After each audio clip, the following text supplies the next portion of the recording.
میں مبلغ بنوں سنتوں کا، خوب چرچا کروں سنتوں کا، ہو کرم بحر خاک مدینہ۔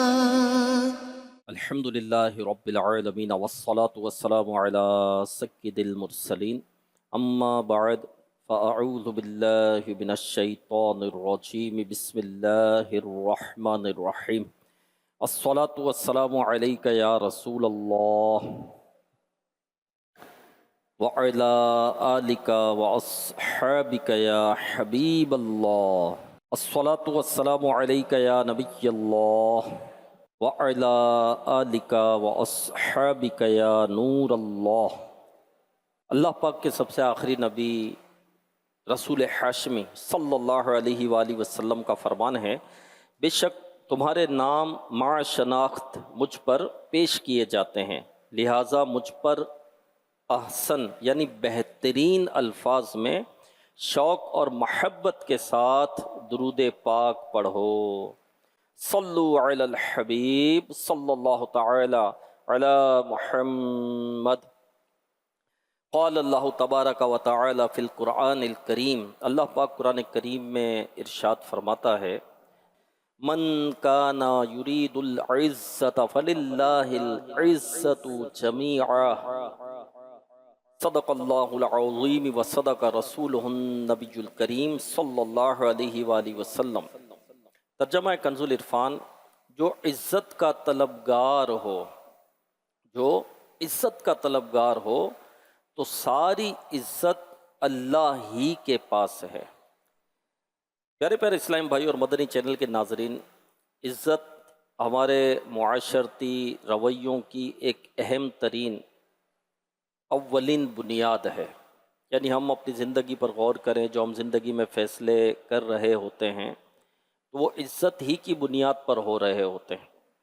شادی بیاہ کے مواقع پر دیکھیں تو صرف ناک بچانے کے لیے یعنی عزت محفوظ رکھنے کے چکر میں لاکھوں روپے کا قرض چڑھا لیتے ہیں۔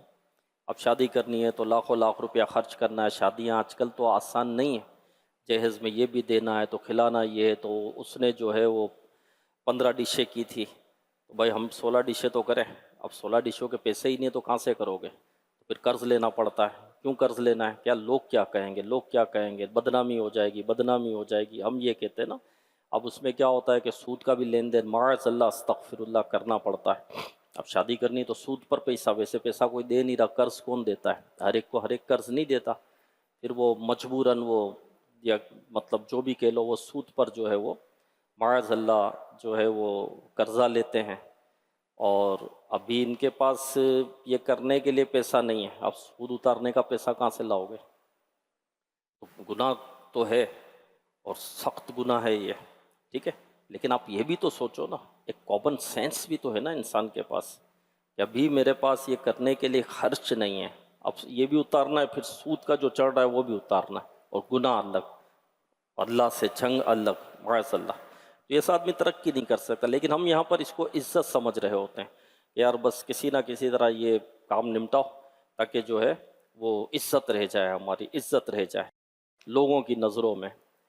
اب تو گھر میں جنازے ہو جائے اس وقت بھی اہل خانہ کو سوچ سمجھ کر معاملات کرنے پڑتے ہیں کہ کہیں عزت پر حرف نہ آ جائے۔ جی، کپڑوں کی خریداری ہو، جوتوں کا انتخاب ہو، سلیکشن ہو، تو بھئی کپڑے ایسے پہننے ہیں، لوگ دیکھیں گے تو لوگوں کے سامنے جو یہ اچھا لگنا چاہیے، کیونکہ کپڑے میرے دیکھیں گے تو یہ عزت میری ان بڑھ جائے گی، اور جو ہے جوتے پھر یہ ہونے چاہیے، برانڈ ہونا چاہیے، ایسے ویسے جوتے نہیں ہونے چاہیے۔ گھر کا نقشہ بنانا ہو یا گاڑی کی خریداری ہو تو اس کے پاس وہ گاڑی ہے، اس کے پاس وہ گاڑی، اگر یہ میں نے گاڑی لے لی تو لوگ کیا کہیں گے، یار وہ بھی تو اس کے لیول کا آدمی ہے، اس کے پاس تو یہ گاڑی ہے۔ اب بھائی لوگوں کے سامنے لیول برابر ہے، لیکن اپنا حال تو بندہ خود جان رہا ہوتا ہے، لیکن نہیں مجھے یہی لینی ہے تاکہ لوگ جو ہے لوگ کیا کہیں گے۔ چھوٹا موٹا گھر میں فنکشن ہو یا کوئی بھی تقریب ہو تو آدمی یہ ساری چیزوں کو سامنے رکھتا ہے، اور مین بنیاد اس کی کیا بناتا ہے کہ بھائی عزت کا معاملہ ہے، عزت کا معاملہ ہے، عزت خراب ہو جائے گی، لوگ کیا کہیں گے، لوگوں کے سامنے جو ہے یہ ہم بدنام ہو جائیں گے، بے عزتی ہو جائے گی وغیرہ وغیرہ۔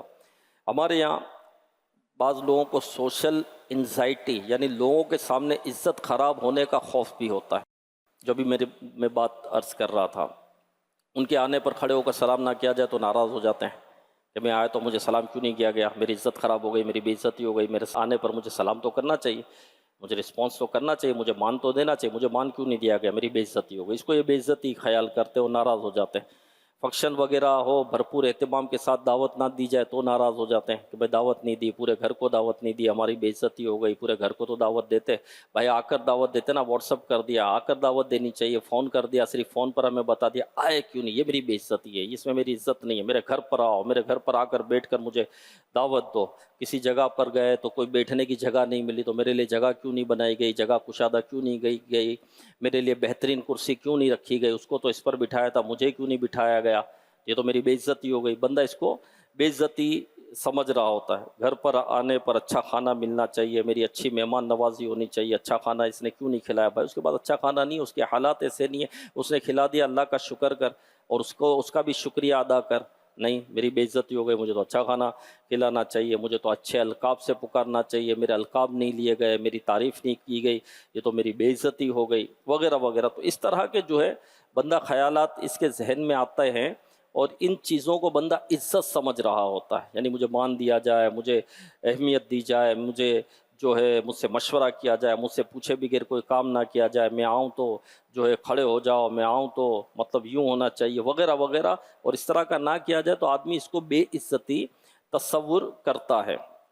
خیر، اپنی عزت نفس کی حفاظت تو ہمیں کرنی چاہیے، البتہ عزت کو بنیاد بنا کر ہم اپنی زندگی کے فیصلے کر رہے ہوتے ہیں. عزت کی طلب جو ہمارے اندر پائی جاتی ہے، پھر عزت کمانے کے لیے ہم بعض دفعہ پوری زندگی بندہ لگا دیتا ہے. یہ عزت ہے کیا؟ اصل عزت کیا ہے؟ ہم اسے عزت تصور کر رہے ہوتے ہیں، لیکن اصل میں عزت ہے کیا اور ملتی کہاں سے ہے؟ عزت دیتا کون ہے؟ عزت تو یہی ہوتا ہے نا کہ کسی کے دل میں آپ کا مقام بن جانا، کسی کے دل میں آپ کا مرتبہ ہو جانا، کسی کے دل میں آپ کا ادب ہو جانا. عزت تو یہی ہے نا بھائی، یہی ہے نا. بندے کو یہ ذہن نہیں بنانا چاہیے کہ میرا دل میں مقام بن جائے، میرے دل میں مرتبہ کسی کے بن جائے. لیکن یہ بنتا کس طرح ہے؟ یہ عزت آتی کہاں سے ہے، کہاں سے ملتی ہے؟ یہ ہے آج کا ہمارا خاص ٹاپک، آج کا موضوع جو ہے. ٹھیک ہے، اور عزت ہر آدمی کو چاہیے، اور ٹھیک ہے. تو آیت کریمہ کا جو ہم نے حصہ سنا، اللہ پاک نے فرمایا من کانا یرید العزت، جو عزت کا طلبگار ہے، جس کو عزت چاہیے. بھئی بے عزتی تو کسی کو بھی نہیں چاہیے، عزت ہے نفس تو ہے نا بھائی، کیوں ہماری بے عزتی، کیوں ہمیں ذلت ملے. ہم یہ تصور چھوڑ دیں کہ میں اچھا لباس پہنوں گا تو مجھے عزت مل جائے گی، میرے پاس گاڑی بہت اچھی ہوگی تو مجھے عزت مل جائے گی، اچھے گھر سے عزت مل جائے گی، مجھے گھر میرا اچھا ہونا چاہیے، پوش ایریے میں ہوگا تو میری بڑی عزت ہو جائے گی، مال و دولت میرے پاس ہوگی، مقام ہوگا، مرتبہ ہوگا، عہدے ہوں گے تو اس سے مجھے عزت ملے گی، منصب ہوگا تو عزت ملے گی. تو اللہ پاک فرما رہا ہے کہ جو عزت کا طلبگار ہے وہ جان لے فَلِلَّهِ الْعِزَّةُ جَمِيعًا، تو ساری عزت اللہ ہی کے پاس ہے. کپڑوں سے عزت نہیں ملنی بہترین کپڑے پہننے سے، یعنی اس کا مطلب یہ نہیں کہ بندہ جو ہے وہ میلے کپڑے پہنے، بدبودار کپڑے پہنے، یہ بات نہیں ہو رہی یہاں پر. لیکن جو عزت کی ایک بنیاد ہمارے تصور میں ہے، یہ بتایا جاتا ہے ساری عزت کس کے پاس ہے؟ اللہ کے پاس ہے. وَتُعِزُّ مَن تَشَاءُ، وہ عزت دے جسے چاہے، وَتُذِلُّ مَن تَشَاءُ، وہ ذلت دے جسے چاہے. تو دیکھیے ہمیں جب کوئی چیز چاہیے ہو تو ہم کہاں سے لیتے ہیں؟ طبیعت خراب ہے، میڈیسن لینی ہے تو کہاں جائے گا بندہ؟ سبزی والے کے پاس جائے گا، بھائی میڈیسن دے دینا مجھے. نہیں، یہ ڈاکٹر صاحب نے لکھ کر دیے دے دینا مجھے، تو سبزی والا بھی اس کا منہ دیکھے گا کہ بھائی میرے پاس ٹماٹر مل جائے گا، آلو مل جائے گا، سبزی مل جائے گی، ہے نا. اور چکن والے کے پاس جا رہے کہ یار مجھے میڈیسن دے دینا، تو بولے بھائی میرے پاس چکن ہے، میرے پاس مٹن ہے، مٹن چکن مجھ سے لے لو. اب میڈیسن تو آپ کو میڈیکل سے ملے گی، میڈیکل اسٹور جانا پڑے گا. بیمار ہے بندہ تو دکھانے کے لیے کس کو جائے گا؟ وہ بلڈر کو دکھانے کے لیے جائے گا کہ ماشاءاللہ عمارتیں تم بہت اچھی بناتے ہو، بہت بڑی بڑی عمارتیں تم نے بنائی ہے، لفٹیں بھی لگائی ہے، ایلیویشن تو بہت اچھا ہے، یار میری طبیعت صحیح نہیں ہے، مجھے بھی سیٹ کر دو. وہ بندہ بولے گا بھائی میں بلڈنگیں سیٹ کرتا ہوں، بلڈنگیں بناتا ہوں، آدمی کو میں سیٹ نہیں کرتا، تو تم جو ہے یہ ڈاکٹر کے پاس چلے جاؤ. اب کپڑے خریدنے ہو تو کس کے پاس جاتے ہیں؟ کپڑا مارکیٹ میں آدمی جاتا ہے نا، کپڑا مارکیٹ میں جاتے. تو اللہ پاک نے فرمایا فَلِلَّهِ الْعِزَّةُ جَمِيعًا، تو ساری عزت اللہ ہی کے پاس ہے. یعنی عزت چاہیے تو اس کے لیے مال و دولت کے پیچھے مت بھاگو، مال و دولت کے پیچھے مت بھاگو، اگر آپ عزت چاہیے تو وہاں سے عزت نہیں ملتی. عزت چاہیے تو عہدوں کے پیچھے مت بھاگو، منصب کے پیچھے مت بھاگو کہ وہاں سے عزت نہیں ملے گی. عزت چاہیے تو کرسی کے پیچھے مت بھاگو، اچھے القاب، رشتہ داروں کے اہتمامات وغیرہ کے پیچھے مت پڑو کہ فلاں نے میری عزت نہیں کی، فلاں نے مجھے کھڑے ہو کر سلام نہیں کیا، میری تو بے عزتی ہو گئی. عزت ساری کی ساری اللہ پاک کے ہاں ہے. وہی عزت کا مالک ہے، وہی شرف و عظمت و بزرگی عطا فرمانے والا ہے. عزت چاہتے ہو تو اسی رب رحمان کے در پر سر جھکاؤ، اللہ پاک عزتوں کی معراج پر پہنچا دے گا.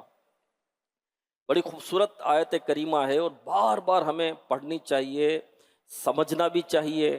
غیر مسلم جو تھے وہ اپنے مال و دولت، تاج و تخت، حکومت پر بھروسہ کرتے تھے کہ ہمارے پاس بڑا مال ہے، ہمارے پاس بڑی دولت ہے، ہمارے پاس تخت ہے، ہمارے پاس تاج ہے، ہمارے پاس ذہانت ہے، دنیا ہمیں جانتی ہے، دنیا ہمیں مانتی ہے، یہ تھوڑے مسلمان ہمارا کیا بگاڑ لیں گے، یہ ہمارا کیا کر سکتے ہیں. تاج و تخت اور حکومت تو ہمارے پاس ہے، دنیا کی عزت تو ہمارے پاس ہے، واہ واہ تو سب ہماری ہے، رعب تو ہمارا ہے، دبدبا تو ہمارا ہے. بھلا ہمیں کون پست کر سکتا ہے، ہمیں کون ہٹا سکتا ہے، ہمیں کون مار سکتا ہے، ہمیں کون دبا سکتا ہے.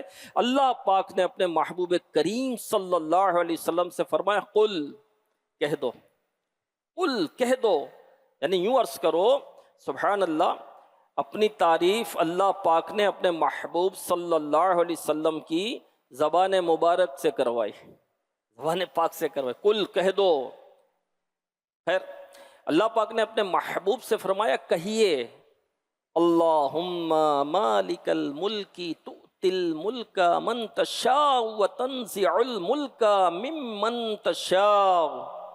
اے اللہ ملک کے مالک، تو جسے چاہتا ہے سلطنت عطا فرماتا ہے اور جس سے چاہتا ہے چھین لیتا ہے. سلطنت ہو یا حکومت ہو، تاج و تخت ہو، بڑے عہدے ہو، سب دینے والا میرا رب ہے، بلکہ دنیا کے ذرے ذرے کا مالک میرا رب ہے. اللہ کے حکم کے بغیر جو ہے ایک پتا بھی نہیں ہل سکتا. بڑی بڑی سلطنتیں گزری، کیسا کیسا مضبوط نظام ہوتا تھا، کوئی سوچ بھی نہیں سکتا تھا کہ یہ سلطنت کبھی ختم بھی ہو سکتی ہے، یہ بستی کبھی اجڑ بھی سکتی ہے، ہاں یہ لوگ کبھی ٹوٹ بھی سکتے ہیں، یہ لوگ کبھی گر بھی سکتے ہیں. لیکن اللہ پاک نے جب تک چاہا انہیں عزت عطا کی، سلطنت عطا کی، طاقت عطا کی، صحت عطا کی. لیکن جب انہوں نے رب کی نافرمانی کی، وہ اپنی ضد پر اڑے رہے، ہاں رب کے احکامات کو جھٹلایا، تو وہ سلطنت فنا کے گھاٹ اتر گئی. فنا ہو گئے، وہ لوگ سب فنا ہو گئے، کیونکہ یہ خود پسندی کا شکار ہو گئے.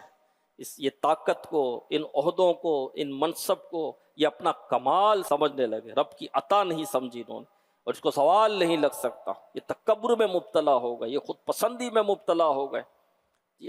یہ جو ہے ظلم اور زیادتی کرنے لگ گئے. ایک واقعہ کتابوں میں لکھا ہے کہ ایک بادشاہ تھا، بڑی عزت رکھتا تھا، بڑی سلطنت کا مالک تھا، نوکر تھے، چاکر تھے، فوج تھی، خزانے، سب کچھ تھا. اب ہوا ایسا کہ بادشاہ کے محل کے سامنے ایک بڑھیا کی چھوٹی سی جھونپڑی تھی. وہ جگہ اس بڑھیا کی ملکیت میں تھی.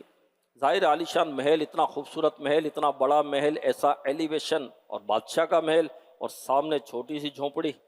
اب وہ جھونپڑی بری لگ رہی تھی، اس کے ایلیویشن، اس کے لوکیشن پر جو ہے وہ آڑ بن رہی تھی، تو محل کی شان و شوکت میں فرق آتا تھا. تو بادشاہ نے بڑھیا کو کہا کہ اپنی یہ زمین مجھے فروخت کر دو، مگر بڑھیا نہ مانی. بعض لوگ اپنی جگہ نہیں چھوڑتے، بولے ہم تو اپنی جگہ نہیں چھوڑیں گے، ہم تو یہیں رہیں گے، تو میرا گھر ہے، ہم تو پیدا یہاں ہوئے، زندگی یہاں گزاری، ہم کیسے چھوڑ دیں. تو بڑھیا مانی نہیں بیچنے کے لیے. اب ایک دن ایسا ہوا کہ بڑھیا کسی کام سے جنگل کی طرف گئی، تو بادشاہ نے سپاہی بھیجے اور اس کی جھونپڑی کو تباہ کر دیا، ڈھا دی اس کی جھونپڑی. بڑھیا واپس آئی تو اپنا گھر گرا پڑا دیکھا. اب بڑھیا نے کچھ نہیں کہا، نہ گالیاں دی، نہ شور کیا، نہ شرابہ کیا، نہ جھگڑا کیا، نہ کسی کے دروازے پر جا کر روئی چلائی. بس آسمان کی طرف نگاہ اٹھائی اور کہنے لگی اللہ پاک اگر میں یہاں موجود نہیں تھی تو دیکھ رہا تھا. ہے اللہ میں نہیں تھی یہاں، مگر مولا تو دیکھ رہا تھا. اے مالک کریم، سب بادشاہوں کے بادشاہ، اس ظالم بادشاہ نے میرا گھر گرا دیا ہے. بس بڑھیا کی اس فریاد کی دیر تھی کہ اسی وقت زلزلہ آیا اور بادشاہ کا محل مٹی میں مل گیا. زلزلہ آیا. تو جو ظلم کرتے ہیں، جو زیادتی کرتے ہیں، جو اپنے آپ کو سب کچھ سمجھتے ہیں، ہے نا. تو دیکھیں میرے پیارے اسلامی بھائیوں، اللہ پاک نے فرمایا تو جسے چاہتا ہے عزت دیتا ہے اور جسے چاہتا ہے ذلت دیتا ہے. تمام بھلائی تیرے ہی ہاتھ میں ہے، بے شک تو ہر شے پر قدرت رکھنے والا ہے. سبحان اللہ. تو پتہ چلا عزت بھی اللہ دیتا ہے، ذلت بھی اللہ دیتا ہے، تو وہ بھی اللہ پاک ہی کی جانب سے آتی ہے. قرآن کریم میں ہے وَاتَّخَذُوا مِن دُونِ اللَّهِ آلِهَةً لِيَكُونُوا لَهُمْ عِزًّا، اور اللہ کے سوا اور خدا بنا لیے کہ وہ انہیں زور دیں. یعنی غیر مسلم مکہ کے جو مشرکین تھے وہ اللہ پاک کو چھوڑ کر باطل اور جھوٹے خداؤں کی عبادت کیا کرتے تھے، سجدہ ریز ہوتے تھے. کیوں کرتے تھے؟ فرمایا لِيَكُونُوا لَهُمْ عِزًّا، کہ وہ انہیں زور دیں. یعنی وہ عزت کی طلب میں اتنے سارے جھوٹوں کے سامنے سر جھکایا کرتے تھے، مگر کیا انہیں عزت مل سکی؟ نہیں ملی. یہ ایک سجدہ جسے تو گراں سمجھتا ہے، ہزار سجدے سے دیتا ہے آدمی کو نجات. یعنی بندے کے آگے سر جھکانے، در بدر کی ٹھوکریں کھانے، اس کے پاس جانے اس کے پاس جانے، جھک کر سلامیاں دینے سے عزت نہیں ملتی. ایک سجدہ جو اخلاص کے ساتھ اللہ پاک کے حضور کیا جاتا ہے وہ عزتوں کی معراج تک پہنچا دیتا ہے. ہاں، مکہ کے غیر مسلموں نے سینکڑوں جھوٹے خداؤں کے سامنے سجدے کیے، اپنے ماتھے گھسائے.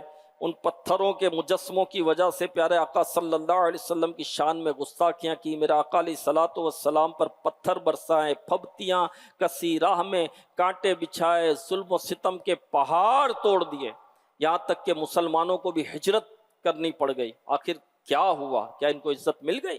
نہیں ملی. عتبہ، شیبہ، ابو جہل، ابو لہب سب ذلت اٹھا کر موت کے گھاٹ اتر گئے، سب موت کے گھاٹ اتر گئے. وہی دھوم ان کی ہے ماشاء اللہ،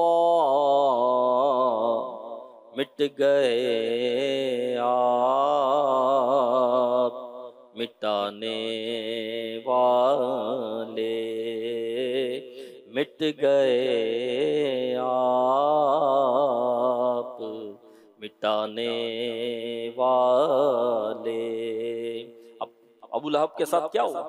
پکا کافر تھا، سرکار علیہ الصلوۃ والسلام کا پکا دشمن تھا. میرا آقا علیہ الصلوۃ والسلام پر پتھر برساتا تھا، اپنے آپ کو بڑا عزت والا سمجھتا تھا، بڑا سردار سمجھتا تھا، ہاں بڑا بہادر سمجھتا تھا. اس کا حال کیا ہوا؟ اس کو ایسی بیماری لگی کہ جس کے سبب اس کے جسم سے بدبو آتی تھی. ہاں، اینڈ یہی ہوا، اینڈ یہی ہوا. جو ظلم کرتے ہیں، جو زیادتی کرتے ہیں اور اس کو عزت سمجھتے ہیں، میرا روب ہونا چاہیے، میرا دبدبا ہونا چاہیے، میری مانی جائے، میری سنی جائے، چاہے میں غلط کہتا ہوں، چاہے میں ظلم کروں، چاہے میں زیادتی کروں، چاہے میں حرام کاریاں کروں، لیکن نہیں میں میری سنی جائے. نہیں میرے پیارے اسلام بھائی، یوں عزت نہیں ملتی ہے. ابو لہب نے یہ کیا اور میرے آقا علیہ الصلوۃ والسلام کی شان میں گستاخیاں کی. ایسا مرض لگا کہ اس کے جسم سے بدبو آتی تھی، سخت بدبو آتی تھی، اور اس میں اس کی موت ہو گئی. اس کی اولاد بھی اس کے قریب نہیں آتی تھی. لیکن پھر جب خوف ہوا کہ لوگ تانے دیں گے تو اٹھا کر گڑا وغیرہ کر کے اس کو داب دیا. یہ حال ہوا، اور آج تک اس کو ذلت ملی ہوئی ہے. ابو لہب کو عزت ملی؟ نہیں ملی، ذلت ملی. ابو جہل، ہاں جاہلوں کا باپ، اس کا نام عمر تھا. ابو جہل بڑا سردار تھا، بڑا بہادر تھا، اور بڑا اس کا اپنے اس میں مقام اور مرتبہ تھا. لیکن اس نے بھی سرکار علیہ الصلوۃ والسلام کی شان میں گستاخی کی. سب سے بڑا دشمن تھا، بہت بڑا دشمن تھا. یعنی یہ بدبخت ایسا تھا کہ جب یہ زخمی ہو گیا غزوہ بدر میں، دو کمسن انصار جو لڑکے تھے، صحابہ تھے، دو کمسن تھے رضی اللہ عنہ، معاذ اور معوذ رضی اللہ عنہ، انہوں نے اس کو جو ہے وہ اس پر وار کیے اور اس بدبخت کو گرایا. اور اس کا بھی پورا واقعہ ہے کہ عبد الرحمن بن عوف رضی اللہ عنہ کہتے ہیں کہ میں غزوہ بدر میں صف میں کھڑا تھا تو میرے آس پاس یہ دو کمسن انصار کے کھڑے تھے، اور انہوں نے عرض کی کہ چچا جان آپ ابو جہل کو جانتے ہیں؟ کہا تمہیں کیا کرنا ہے؟ کہا یہ کیا سرکار علیہ الصلوۃ والسلام کی شان میں گستاخی کرتا ہے؟ ہم نے سنا ہے. کہا کرتا ہے. تو ہم اس کو نہیں چھوڑیں گے. کون ہے میں بتاؤں. ابو جہل مجھے نظر آ گیا تو کہا یہ ہے. یہ دونوں اس پر لپکے اور جو تلواروں کے وار کیے اور اس کو گرا دیا، ابو جہل کو، اس کو گرا دیا، اور سرکار علیہ الصلوۃ والسلام کی خدمت میں یہ حاضر ہوئے اور آقا علیہ الصلوۃ والسلام کو بتایا کہ ہم نے ابو جہل کو مار دیا۔ اچھا وہ مرا نہیں تھا، وہ زخمی ہوا تھا، مرا نہیں تھا اب تک، زخمی ہوا تھا، اس کی پنڈلی توڑ دی، گرا ہوا تھا۔ تو میرے آقا علیہ الصلوۃ والسلام نے خوشی کا اظہار فرمایا، اور عبداللہ بن مسعود رضی اللہ عنہ نے جب لاشیں وغیرہ پڑی تھی، یہ جب غزوہ ہو چکا تو جب ڈھونڈا تو وہ ملا ابو جہل، تو وہ زخموں سے چور چور پڑا ہوا تھا، یعنی ہل نہیں سکتا تھا، ایسی اس کی کیفیت تھی۔ اور ایسے میں بھی اس بدبخت نے کہا کہ تم اپنے نبی سے کہہ دینا کہ میں پہلے بھی تمہارا دشمن تھا، اب بھی تمہارا دشمن ہوں، اس کیفیت میں بھی، اس کیفیت میں بھی عبداللہ بن مسعود رضی اللہ عنہ نے ان کا سر جو ہے، اس کا سر جو ہے وہ اس کے تن سے جدا کر دیا، اور آقا علیہ الصلوۃ والسلام کی خدمت میں اس کے سر کو لے کر آئے تو سرکار علیہ الصلوۃ والسلام کو بتایا کہ اس نے، یہ بدبخت نے بکا ہے کہ میں پہلے بھی دشمن تھا اب بھی دشمن ہوں۔ تو میرے آقا علیہ الصلوۃ والسلام نے فرمایا کہ تمام امتوں کی فرعون سے بڑھ کر میری امت کا فرعون یہ ہے، ہاں میری امت کا، یہ امت کا فرعون کہا گیا ابو جہل کو۔ لیکن دو کم سن صحابہ رضی اللہ عنہما نے جو ہے اس کا کام سمجھو کہ تمام کر دیا۔ کسی ذلت کی موت، نمرود کے ساتھ کیا ہوا، وہ مچھر ہی تھا نا جو اس کے ناک سے داخل ہو گیا تھا، اس نے خدائی کا دعویٰ کیا تھا، اللہ پاک نے اس کو سلطنت دی تھی، اس کو بادشاہت دی تھی، اور اس نے خدائی کا دعویٰ کیا۔ اس کو کہا گیا کہ اللہ کو ایک مان، تو کہا کون اللہ؟ اللہ تو میں ہوں۔ کون خدا؟ خدا تو میں ہوں۔ ہاں، پھر مچھروں کا عذاب آیا، اور اتنے مچھر تھے کہ آسمان نظر نہیں آتا تھا، اور وہ مچھر اس کی فوج جو بھی تھے ان کے گوشت پوشت سب کھا گئے، اور ایک مچھر کہتے ہیں کہ اس کے ناک کے ذریعے اس کے دماغ میں چلا گیا اور اس کے مغز کو کھانے لگا، اور جب اس کے سر پر چپت پڑتی تو اس کو سکون ملتا، وہ مچھر جو ہے وہ مغز کھانا چھوڑ دیتا تو اس کو تھوڑی دیر سکون ملتا، پھر وہ تھوڑی دیر کھانے لگ جا، پھر کھانے لگتا، پھر چپت پڑتی تو پھر وہ تھوڑی دیر اس کو راحت ملتی اور مچھر مغز کھانا چھوڑ دیتا۔ اب بات یہ ہوئی کہ جو بھی اس کے دربار پر آئے گا اس کے سر پر چپت لگائے گا، جوتا لگائے گا، ڈنڈا مارے گا۔ ہاں یہ ہو گیا، اب کیسی ذلت، یہ موت کے گھاٹ اتر گیا۔ کہاں عزت ملی؟ ملی عزت؟ یہ عزت ہے؟ ذلت تو عزت کون دیتا ہے؟ اللہ دیتا ہے، اللہ دیتا ہے، ہاں اللہ عزت دیتا ہے۔ اللہ پاک نے فرمایا وَلَا يَحْزُنْكَ قَوْلُهُمْ إِنَّ الْعِزَّةَ لِلَّهِ جَمِيعًا، اور تم ان کی باتوں کا غم نہ کرو، بے شک تمام عزتوں کا مالک اللہ ہے۔ یعنی اے پیارے محبوب صلی اللہ علیہ وسلم، یہ کفار جو آپ کی شان میں گستاخیاں کرتے ہیں، جملے کستے ہیں، آپ کی ذات پاک کے متعلق نازیبا الفاظ استعمال کرتے ہیں، ان کی یہ باتیں آپ کو غم میں مبتلا نہ کریں۔ کیوں؟ اس لیے کہ ان العزت للہ جمیعا، تمام عزتوں کا مالک اللہ ہے، بے شک ساری کی ساری عزت اللہ کے پاس ہے۔ یہ کفار ذلیل و خوار ہو جائیں گے، آپ کی عزتوں کے پرچم پہلے ہی انتہائی بلند ہیں اور بلند ہو جائیں گے۔ صلو علی الحبیب صلی اللہ تعالی علی محمد۔ تو اتنے بڑے بڑے سردار ہیں، ان کا یہ حال ہوا، اور بلال حبشی رضی اللہ تعالیٰ عنہ جو ایمان لائے، ان کو کتنی تکالیفیں دی، آپ غلام تھے نا، تو اللہ پاک نے آپ کو کتنی عزت عطا کی، کتنا بڑا مقام عطا کیا۔ جب فتح مکہ ہوا اور میرے آقا علیہ الصلوۃ والسلام فاتح مکہ بن کر مکے میں داخل ہوئے، تو اس وقت بڑے بڑے سردار سب کھڑے ہوئے تھے سامنے، ہے نا، اور یہ گردنوں کی رگیں پھڑک رہی تھی کہ ہم نے ان پر بڑا ظلم کیا ہے، بڑی زیادتی کی ہے، بڑی تکالیفیں دی ہے، ان کو ہجرت ہمارے سبب کرنا پڑی۔ آج ہمارے ساتھ کیا ہوتا ہے، مکہ فتح ہو گیا، آج ہمارے ساتھ کیا ہوتا ہے، ہمارے لیے کیا حکم آتا ہے نا۔ اور میرے آقا علیہ الصلوۃ والسلام نے ظہر کا وقت داخل ہوا تو بلال حبشی رضی اللہ تعالیٰ عنہ سے فرمایا بلال اذان کہو، کعبے کے سامنے کھڑے ہو کر نہیں، کعبے کے اوپر چڑھ کر، کعبے کی چھت پر حضرت بلال رضی اللہ عنہ جو ہے وہ کھڑے ہوئے اور آپ نے اذان دی۔ اور یہاں پر ایک خاموش پیغام تھا ان کے لیے، تمام سرداروں کے لیے، کہ اے غیر مسلم سرداروں دیکھ لو، یہ غلامی اور آزادی، حبشی اور رومی کا فرق یہ تمہارا اپنا بنایا ہوا ہے، ورنہ حقیقت میں سب اللہ پاک کے بندے ہیں، سبھی حضرت آدم و حوا علیہ السلام کی اولاد میں سے ہیں۔ عزتوں کا معیار رنگ و نسل نہیں، بلکہ اللہ پاک کی بارگاہ میں مقبولیت ہے۔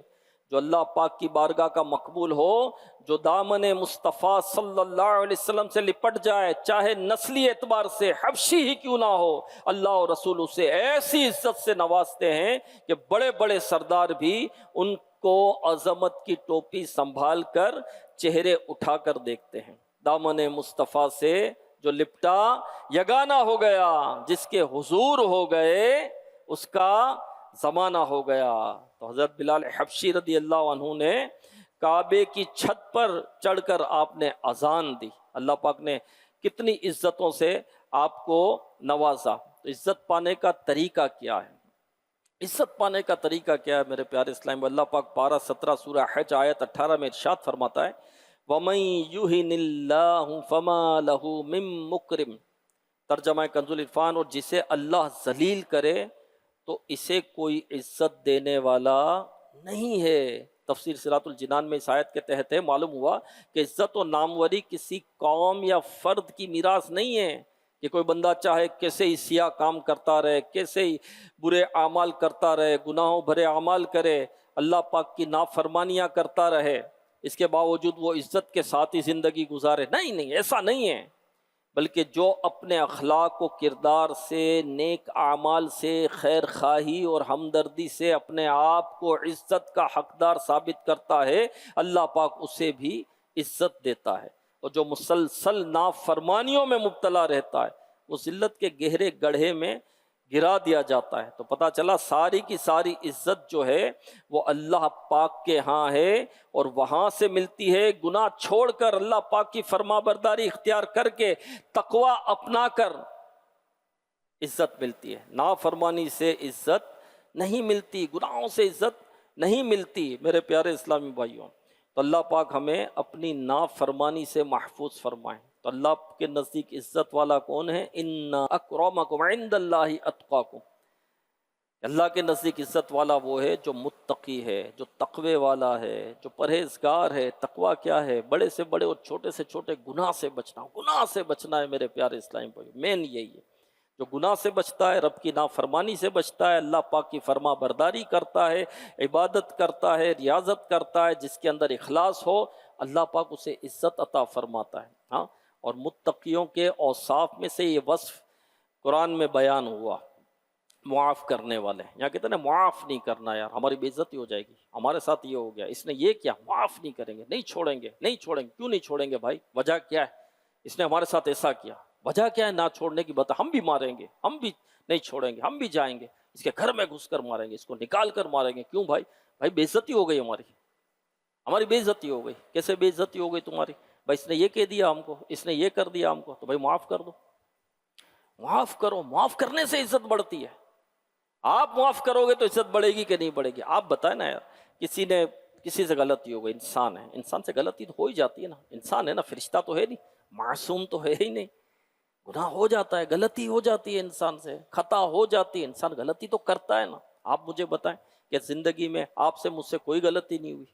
آپ بتا دیں مجھے، کوئی غلطی نہیں ہوئی ہم سے؟ ہوتی ہے، انسان ہے، ہو جاتی ہے۔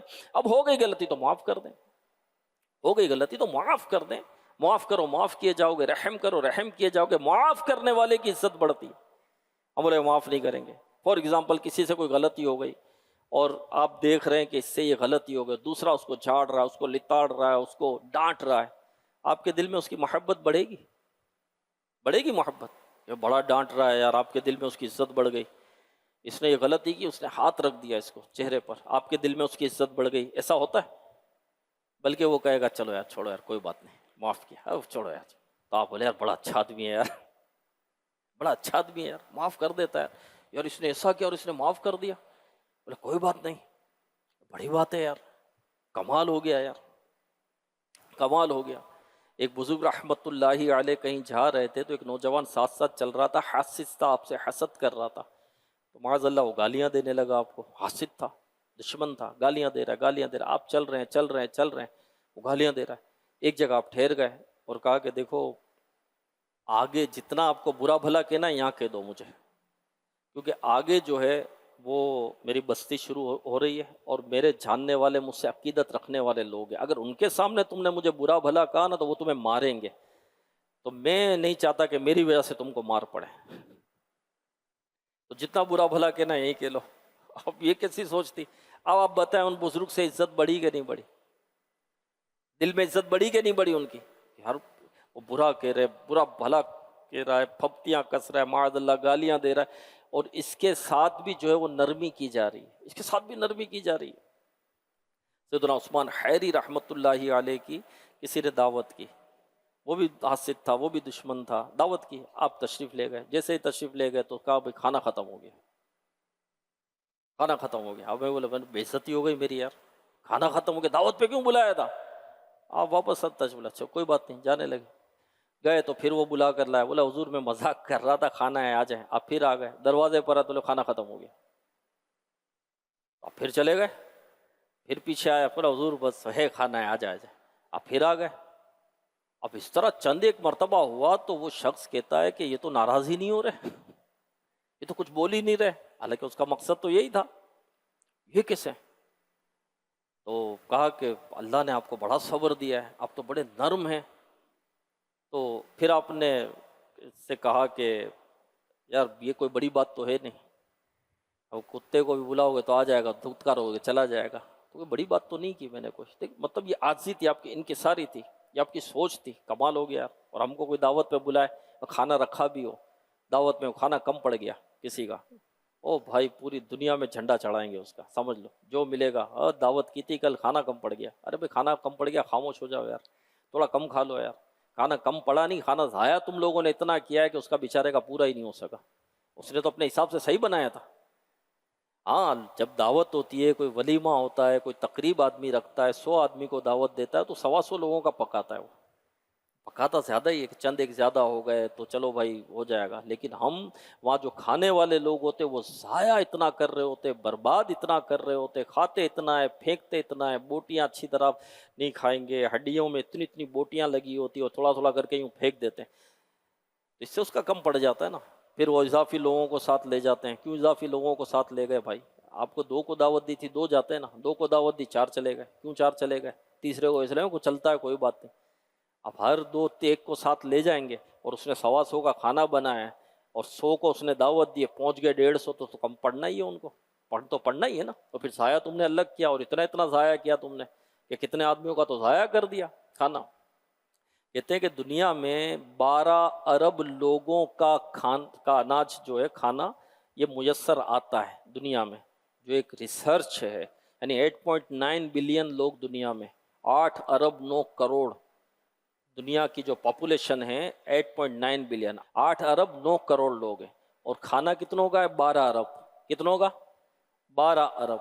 لیکن پھر بھی بتایا یہ جاتا ہے کہ 2 ارب لوگ بھوکے رہتے ہیں، پیٹ بھر کر کھا نہیں سکتے. 8.9 بلین لوگوں میں، 8 ارب 9 کروڑ لوگوں میں 2 ارب لوگ ایسے ہیں جو کھا نہیں سکتے. مطلب وہ غریب تو زیادہ ہیں لیکن ایسے لوگ کہ وہ کھا نہیں سکتے، ان کو کھانا میسر نہیں ہے، پیٹ بھر کر ان کو کھانا نہیں ملتا، کبھی ملتا ہے کبھی نہیں ملتا، بھوک اور افلاس میں وہ زندگی گزارتے. اور کھانا کتنوں کا رب عطا فرما رہا ہے؟ جو ایک مطلب ریسرچ کے مطابق بات چل رہی ہے، 12 ارب لوگوں کا. ضائع کتنوں کا ہوا؟ کتنا ضائع ہو رہا ہے؟ پورے بھر بھر کر پھینک رہے ہوتے ہیں، ضائع کر رہے ہوتے ہیں. یہ ضائع ہو رہا ہوتا ہے، یہ ضائع ہو رہا ہوتا ہے. تو میرے پیارے اسلام میں جو نعمت کو ضائع کرتا ہے، نعمت اس سے چھین لی جاتی ہے. نعمت کا شکر ادا کرنا یہ بھی ہے نا کہ اس نعمت کا استعمال درست کرنا، اس نعمت کا استعمال درست کرنا. یہ کیفیت ہے. تو کھانا کم یوں پڑتا ہے. تو اب تم مطلب دنیا بھر میں گا رہے ہو کھانا کم پڑ گیا، کیوں دعوت کی تھی، زیادہ کرنا چاہیے تھا، پہلے سے انتظام کر کے رکھنا چاہیے تھا. بندہ یہ نہیں سوچے گا کہ یار اس یہاں میں خاموش اختیار کر لوں، کچھ کم کھا لوں اور اس کا حوصلہ بڑھاؤں. اگر یہ بتا رہے اس بندے کی کیفیت کیا ہوگی، وہ تو شرمندہ ہوگا. لیکن آپ باتیں سناؤ گے تو کیا عزت بڑھے گی؟ دل میں عزت بڑھے گی؟ نہیں، کبھی بھی نہیں بڑھے گی. تو عزت جو ہے وہ عاجزی میں ہے، معاف کرنے میں ہے، انکساری میں. تکبر میں عزت نہیں ہے کہ بندہ کہے کہ بس میں ہی میں. ہاں تکبر میں عزت نہیں کہ دوسروں کو کمتر جاننا، اپنے کو افضل جاننا. بندہ سمجھتا ہے یہ عزت ہے، یہ عزت نہیں ہے. ہاں یہ عزت نہیں. اب کوئی آئے اور کہے کہ بھائی میرے آنے پر لوگ کھڑے ہو جائیں. فار ایگزامپل میں آیا اور میں کہوں بھائی یہ کھڑے کیوں نہیں ہوئے؟ اچھا میرے دل میں یہ بات ہے، بھائی میں آیا تو ان کو کھڑا ہونا چاہیے تھا، کھڑے کیوں نہیں ہوئے، بیٹھے ہوئے کیوں تھے؟ یہ صحیح ہے.